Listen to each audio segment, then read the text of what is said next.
Après avoir défini la matrice d'une famille de vecteurs dans une base, nous pouvons maintenant définir la matrice d'une application linéaire. Là encore, nous allons devoir fixer des EV ainsi que des bases.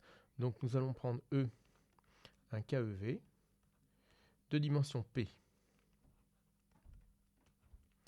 Alors pourquoi P et non pas N comme d'habitude? On va le voir, c'est l'espace d'arrivée grand F qui sera de dimension N, pour que la matrice qu'on va définir soit de taille NP, ce qui est la notation habituelle.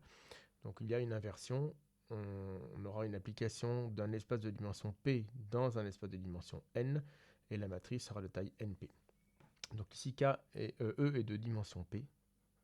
Nous en prenons une base B que nous allons nommer E1EP, dont les vecteurs seront E1EP, et nous prenons un deuxième KEF de dimension N, donc.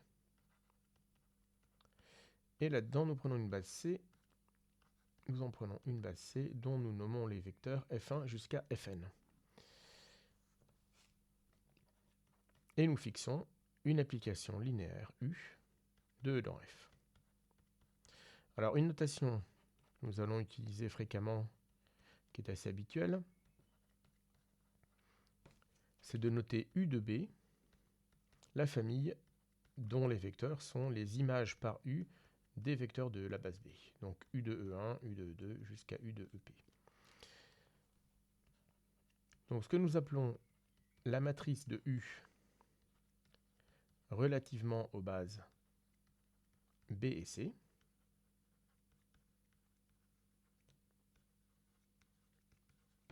Alors parfois on dit aussi 2B dans C.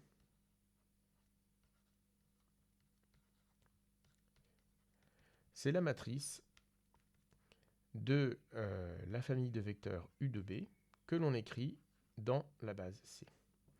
Et cette matrice, on peut la noter comme elle est notée là, mais la dénomination habituelle, c'est de la noter mat de B dans C de U.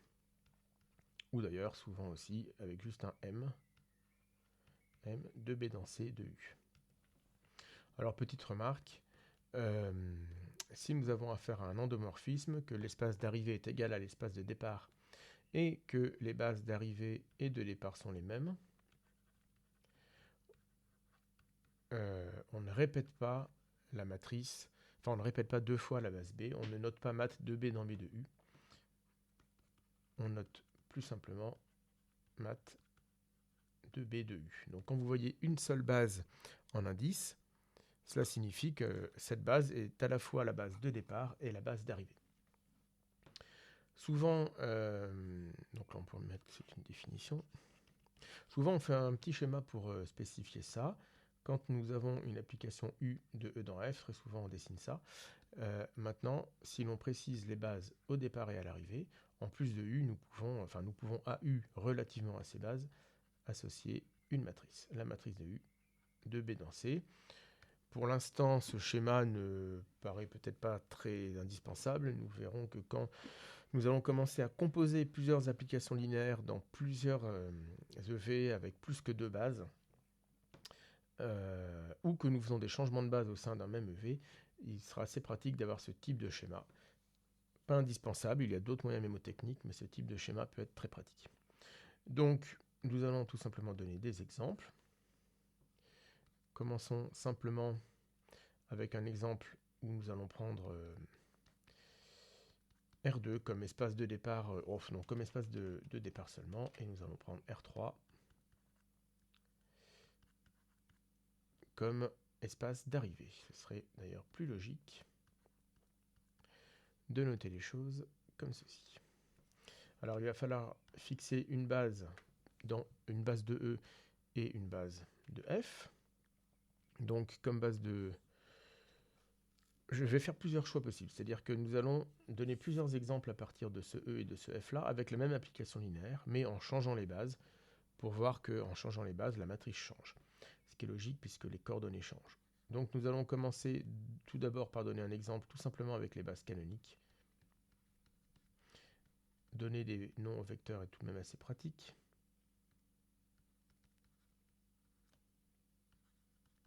Donc nous allons prendre C1, la base canonique de R2, et C2 que nous appellerons E'1, E'2, E'3. Non, je vais plutôt l'appeler F1, F2, F3. La base canonique de R3.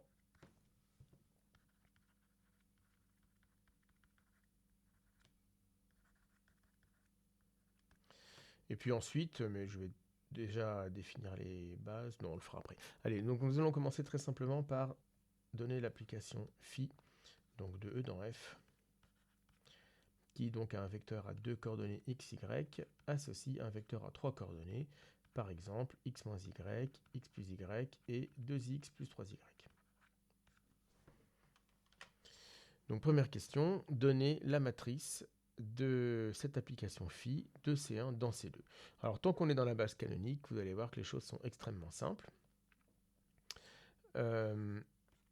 Phi de E1, c'est donc phi du vecteur 1, 0. C'est le vecteur 1, 1, 2. Donc nous calculons phi de xy avec x égale 1 et y égale 0. Et dans la base canonique, les coordonnées, c'est 1, 1, 2. Donc c'est directement une fois F1 plus une fois F2 plus 2 fois F3. Nous faisons la même chose avec phi de E2. C'est le vecteur moins 1, 1, 3, c'est-à-dire moins une fois F1 plus une fois F2 plus 3 fois F3. Et tout ce qui nous reste à faire maintenant pour donner la matrice de phi de C1 dans C2, c'est d'écrire en colonne les coordonnées de phi de E1 et phi de E2 relativement au vecteur F1, F2, F3. Donc là encore, j'aime bien écrire dans les cours ces petites flèches en bas et à droite de la matrice, mais ça ne doit pas apparaître dans les copies.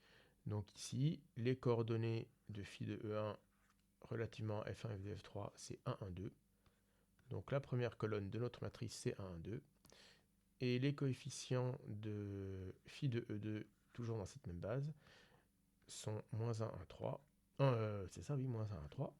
Donc ça nous donne la deuxième colonne de notre matrice. Maintenant, nous allons garder les mêmes espaces E et F et la même application phi, mais en changeant les bases. Alors vous remarquerez d'ailleurs que on n'a pas besoin de faire tous ces calculs pour trouver la matrice. On remarque que 1, 1, 2, moins 1, 1, 3, donc les coefficients de cette matrice, on les voit directement sur l'expression de phi, puisque le 1 il se trouve là, le deuxième 1 se trouve là, et le 2 est ici. Et puis les coordonnées devant y, ce sont bien moins 1, 1 et 3. Ce qui nous donne exactement les coordonnées les coefficients de la matrice. Donc tant qu'on est dans la base canonique, tous les coefficients devant x nous donnent la première colonne de la matrice, et les coefficients devant y nous donnent la deuxième colonne. C'est très simple. Quand on change de base, c'est tout de suite plus compliqué. Donc maintenant, prenons une base B1 que nous allons appeler E'1, E'2, et nous allons choisir ces vecteurs-là. Donc ça, ce sera une base de R2.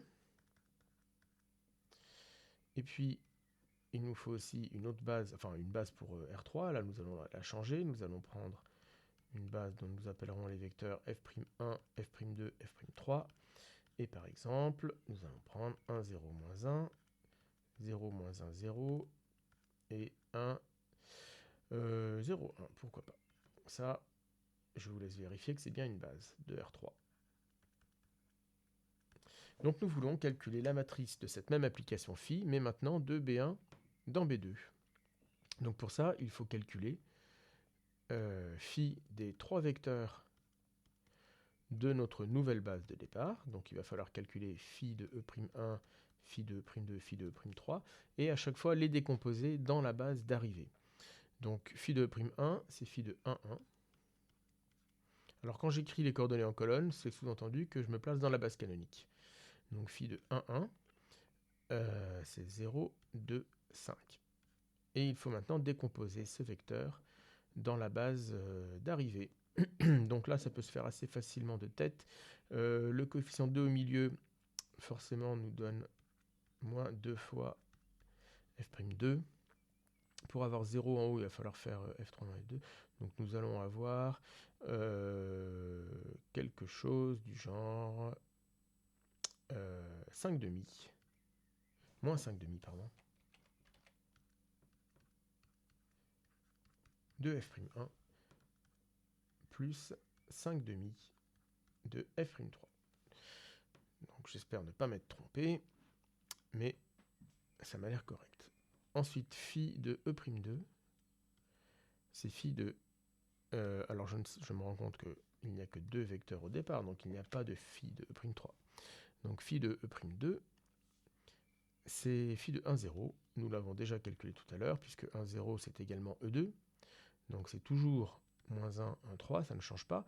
Par contre, maintenant, il faut le décomposer dans la base d'arrivée. Donc toujours la coordonnée du milieu nous donne le coefficient devant F'2.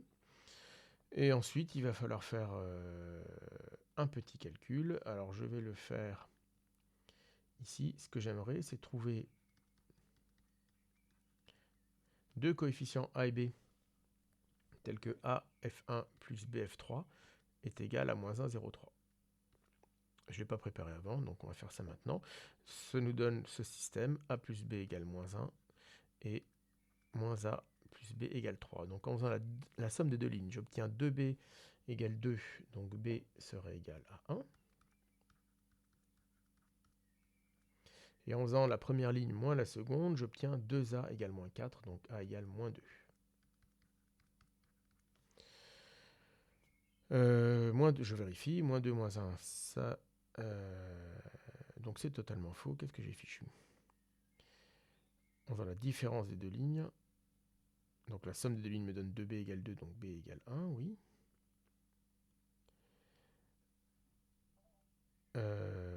Et en faisant la deuxième ligne moins la première, j'obtiens 2A égale moins 4, donc A égale moins 2. Ah non, non, c'est tout à fait juste. Moins 2 plus 1 égale moins 1. Et je ne regardais pas les bons vecteurs. Et 2 plus 1 égale 3. Donc, c'est correct. Alors, je vais me débarrasser de ça. J'en ai plus besoin. Voilà, donc j'ai terminé. J'ai tout ce qu'il me faut maintenant. Toutes les données nécessaires pour donner la matrice dans la base, enfin de la base B1 dans la base B2 de phi. Alors, on peut remettre des couleurs comme tout à l'heure.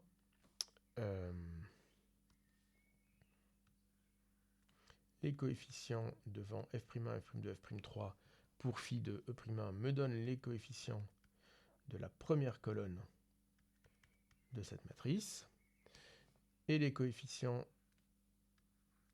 les coordonnées dans F'1, F'2, F'3 de phi de E'2 me donnent les coefficients de la deuxième colonne de la matrice. Voilà. Donc on remarque que cette matrice n'est pas du tout égale à la matrice de la même application phi, mais relativement à C1 et C2. Lorsque l'on change les bases, que ce soit au départ ou à l'arrivée, même si on n'en change qu'une, cela change les coefficients de la matrice. Alors évidemment, on ne peut pas pour autant dire que ces matrices n'ont rien à voir, puisqu'elles sont toutes les deux reliées à la même application linéaire. Mais comment est-ce que l'on peut passer de l'une à l'autre? Quel est le lien entre ces deux matrices? Ça, ce sera l'objet d'une section ultérieure dans ce chapitre. Alors, nous pouvons donner un autre exemple, avec des polynômes, par exemple. Prenons E égale R3 crochet X. Nous allons prendre la base canonique au départ, comme base de départ. Et puis, comme base à l'arrivée, je vais en choisir une autre. Ou l'inverse, je vais prendre B au départ, C à l'arrivée. Et comme base donc B au départ, je vais prendre allez, x moins 1, x carré, x plus 1 et x cube. Bon, c'est pas très compliqué non plus de vérifier que c'est une base. Je voudrais calculer la matrice de B dans C d'une certaine application U. Et pour U, je vais prendre l'application de E dans E, qui a un polynôme P, va associer x fois P', plus 2P et moins 1, par exemple. Bon, exemple pris au hasard.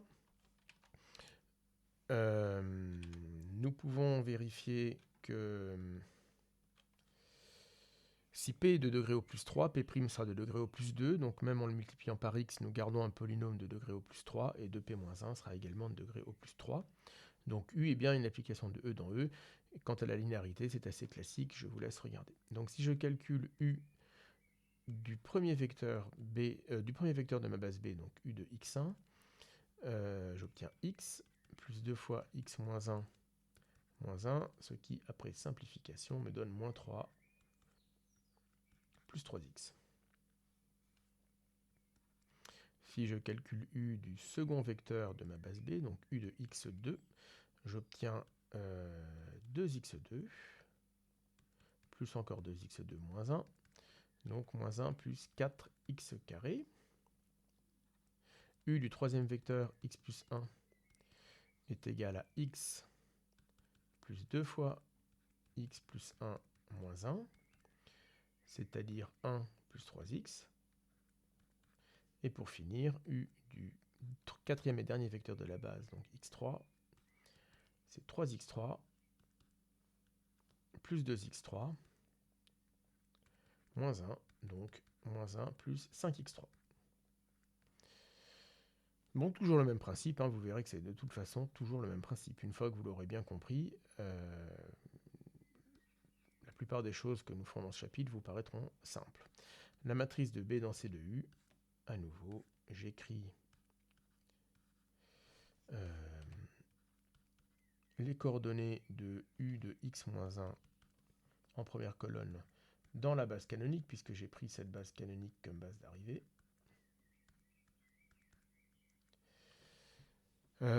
Et j'obtiens donc moins 3, 3, et alors après il y a des zéros, alors je vais peut-être pas toutes les écrire, puisque comme il y a beaucoup de zéros, ce sera peut-être pas très parlant, vous n'aurez pas de mal à vous rendre compte que ça nous donne moins 3 fois 1 plus 3 fois x plus 0 fois x2 plus 0 fois x3. Et l'on continue avec u de x2, u de x plus 1, et pour finir u de x3. Donc pour x carré, nous avons trouvé moins 1 plus 0 fois x plus 4 fois x2 plus 0 fois x3. Pour u de 1 plus x, 1 plus 3 fois x plus 0 fois x2 plus 0 fois x3. Et pour u de x3, moins 1 plus 0 fois x, 0 fois x2 et 5 fois x3.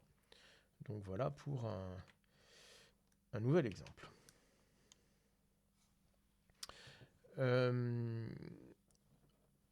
Nous pouvons également travailler dans l'autre sens, c'est-à-dire si par exemple je prends E égale R3, F égale R2, je vais prendre B comme base de R3, comme nous allons appeler E1, E2, E3, ces vecteurs, et nous allons par exemple prendre cette base-là. Allez, celle-ci. Et comme base d'arrivée, donc base de R2, nous appellerons ces vecteurs F1, F2, ils formeront la base C, et nous prendrons ces deux vecteurs-là, par exemple, et nous considérons la matrice M égale à 1, moins 2, 4, 5, 0 et 2, par exemple. Donc c'est bien une matrice qui a autant de colonnes que l'espace de départ et autant de lignes que l'espace d'arrivée. C'est pour ça qu'on peut se demander la question, existe-t-il une application phi linéaire, je vais l'appeler U. J'ai l'impression que dans le cours, je les ai plutôt noté U. Donc U de E dans F, dont la matrice dans la base, enfin de la base B dans la base C, soit égale à M. Donc c'est le problème inverse. Au lieu de donner l'application linéaire et de chercher la matrice, si l'on part de la matrice, est-ce que l'on peut retrouver l'application linéaire? Donc pour ça, il faut décoder un peu ce que ça voudrait dire que la matrice de U soit égale à M. Donc c'est une analyse synthèse, même si nous allons pouvoir raisonner par équivalence. Donc on fixe une application linéaire U dans F, et dire que la matrice de U est égale à M, c'est équivalent à dire que U de E1 est égal à F1 moins 2F2. Alors là aussi, il faut bien comprendre que la première colonne, ses coefficients sont 1 et moins 2. Ça nous donne les coefficients, enfin les coordonnées dans la base F1, F2 de l'image par U du premier vecteur de la base B, qui est la base de départ. Et nous faisons pareil avec ce que nous apprennent les deux autres colonnes de la matrice. La deuxième colonne nous donne les coordonnées de U de E2 dans la base F1, F2. Et la troisième colonne nous donne les coordonnées de U de E3. Donc 0 fois F1 plus 2 fois F2. Alors nous allons noter G1, G2, G3, ces trois vecteurs. Et nous allons faire appel à un théorème que nous avons vu dans le chapitre sur les applications linéaires. Nous savons qu'il existe une unique application linéaire U de E dans F, telle que U de E1 est égal à G1, U de E2 est égal à G2 et U de E3 est égal à G3. Car E1, E2, E3 est une base de E.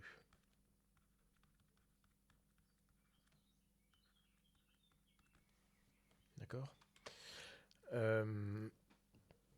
Ça répond directement à la question. Nous savons qu'il existe une matrice U, une application linéaire U et qu'elle est unique. Par contre, peut-on donner une expression de U? Là, pour ça, nous pouvons continuer les calculs. Donc, si nous prenons un vecteur quelconque x, y, z dans R3, si l'on veut retrouver l'expression de U de x, y, z, il va falloir décomposer x, y, z dans la base B. Et une fois que nous avons x, y, z en fonction de E1, E2, E3, nous pouvons calculer U de x, y, z par linéarité. Donc, ça doit être possible de résoudre ça de tête. Le seul vecteur qui a une coordonnée non nulle en troisième position parmi E1, E2, E3, c'est E2. Donc de toute façon, forcément, ici, nous aurons z fois le vecteur 0, 1, 1. Ça nous donne une coordonnée égale à z sur la deuxième coordonnée, mais nous voulons y. Et E1 est le seul autre vecteur qui a une coordonnée non nulle sur la deuxième coordonnée. Donc ici, il faudra prendre y moins z. Et donc, comme notre dernier vecteur, c'est 1, 0, 0, nous avons déjà y moins z en haut, nous voulons x, il va falloir prendre x moins y plus z. Ok, donc si on vérifie très rapidement, pour la première coordonnée, c'est bon, la deuxième aussi, la troisième aussi. Donc, x, y, z, nous l'avons décomposé dans la base E1, E2, E3. Non. X moins y plus z fois E3. Donc, si nous reprenons notre équivalence, la matrice de U de B dans C est égale à M. Si et seulement si, pour tout x, y, z dans R, je vais me mettre sur une autre page pour continuer, c'est pas très grave, phi U de x, y, z est égal à y moins z fois U de 1 plus z fois U de E2 plus x moins y plus z fois U de E3.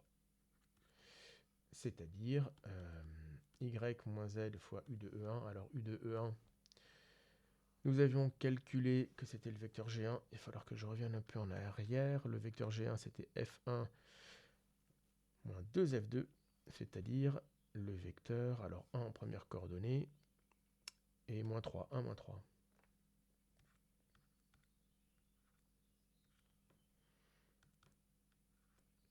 U de E2, c'est 4F1 plus 5F2, donc 4 et 1.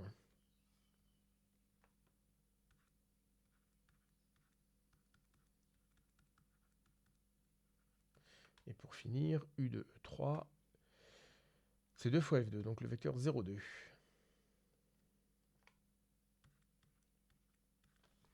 Voilà. Donc après simplification, première coordonnée, combien de x? Aucun. Combien de y? Un seul. Et combien de z? Moins 1 et 4, 3. 3z.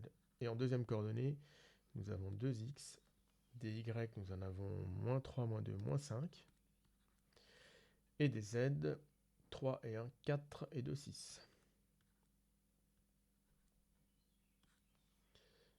Donc, la seule application U convenable, c'est l'application U de R3 dans R2, qui a un vecteur x, y, z, associe le vecteur y plus 3z, 2x moins 5y plus 6z. Une fois que nous avons trouvé cette expression, une bonne chose est de faire une vérification. Bon, au brouillon, hein, en général, on ne le fait pas sur la copie. Nous voulions calculer U de E1, et il fallait que ce soit égal à... alors, retrouvons un peu les expressions. Donc, U de E1, E1 c'est 1, 1, 0, il fallait que ce soit égal à 1 fois F1 moins 2 fois F2. Donc U de E1, c'est U de 1, 1, 0. Nous trouvons ici 1 moins 3. Et F1 moins 2 F2. F1 moins 2 F2. Donc F1 c'est 1 moins 1, F2 c'est 0, 1. Donc ça fait bien 1 moins 3. Check. Donc c'est bon pour U de E1. À faire aussi pour U de E2. Et U de E3, ce que je ne vais pas faire ici, mais j'espère ne pas m'être trompé.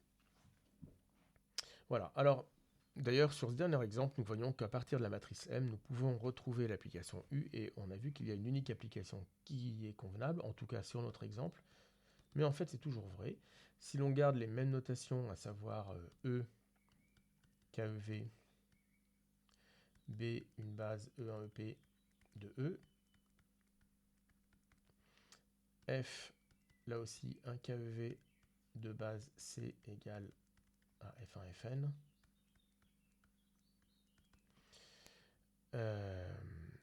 Si M est une matrice de taille NP à coefficient d'Anka, il existe une unique application linéaire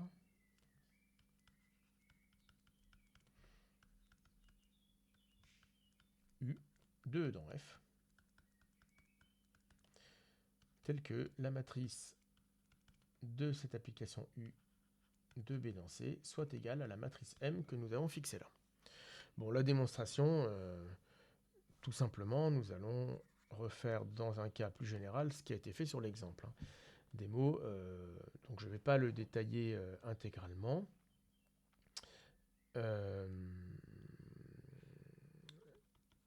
Nous fixons une application U linéaire de E dans F, et dire que la matrice de U de B dans C est égale à M, c'est équivalent à dire que pour tout J de 1 à P, U de EJ est égal à un vecteur GJ avec GJ égale... Alors là, là encore, il faut décoder ce que veut dire la matrice. Dire que M c'est la matrice de U de B dans C, ça veut dire que la JM colonne de cette matrice nous donne les coordonnées de U de J dans la base d'arrivée, c'est-à-dire somme des MIJ FI. Avec ici M de manière tout à fait standard, nous noterons MIJ, ses coefficients. Hein. Donc ça veut dire ça. Or, donc même conclusion que dans l'exercice, on sait qu'il existe une unique application MEU vérifiant cela.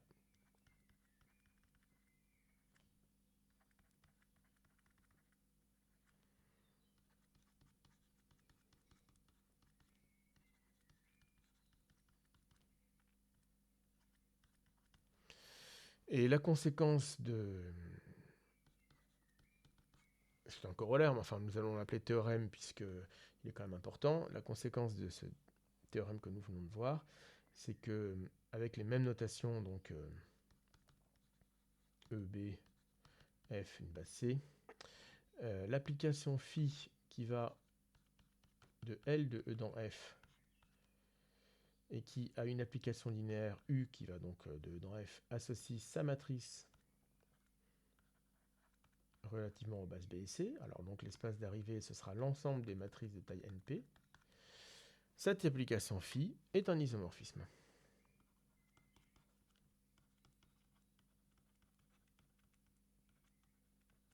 D'accord?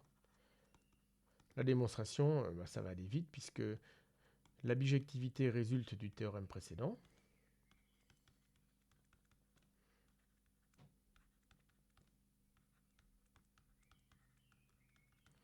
Quant à la linéarité, je vous la laisse en exercice. Elle n'est pas compliquée. Et il me semble bien que de toute façon, elle est détaillée dans le PDF, dans le cours. Voilà donc pour ce résultat. Alors nous pouvons finir par deux remarques. Première remarque, si E est, on va dire, l'espace vectoriel de dimension P le plus simple, c'est-à-dire K puissance P, et F c'est K puissance N, si B et C sont les bases canoniques de E et F,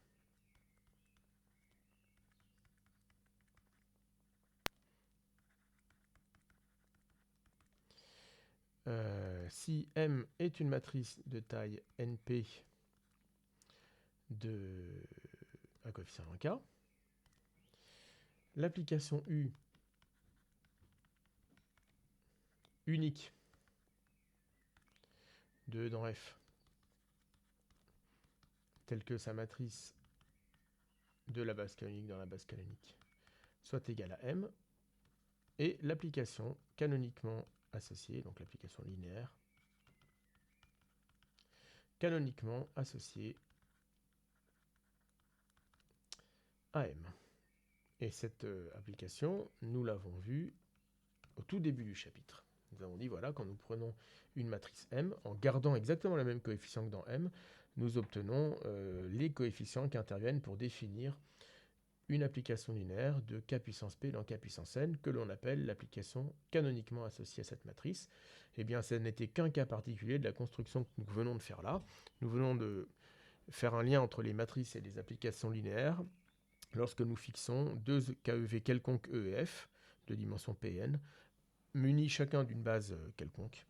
Et bien là, dans le cas où nous avons des K puissance quelque chose avec des bases canoniques, nous retombons sur la définition de l'application linéaire canoniquement associée à M. Et je vais finir par une question qu'il est assez naturel de se poser. Si B et C sont deux bases d'un EVE, que dire de la matrice de B dans C de l'application identité? Et en particulier, est-ce qu'il y a un lien avec la matrice identité? Alors, si la base B est égale à la base C, et que ces deux bases, nous nommons E1, EP leur vecteur. Pour tout J,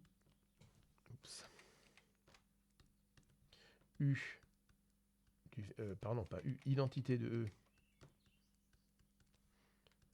du vecteur EJ, c'est évidemment EJ. Donc c'est 0 fois E1, plus etc. jusqu'à 0 fois EJ-1, plus 1 fois EJ, plus 0 fois les autres. Donc la matrice de l'application identité de B dans B, c'est la matrice où, dans la colonne J, nous allons donner les coordonnées de EJ dans la base E1EN, E1EP. Et dans ces vecteurs, nous avons bien EJ. Donc dans la JM colonne, nous n'avons que des 0, 1, 1 en JM position, et ailleurs des 0. Et si nous faisons ça pour toutes les colonnes, nous voyons que, bien évidemment, nous tombons sur la matrice identité de taille P, d'ordre P. Par contre, si la matrice B n'est pas égale à la matrice C, si la base B n'est pas égale à la base C, alors pour simplifier, on va prendre un exemple. Par exemple, B c'est la famille E1EP, C c'est la famille F1 FP,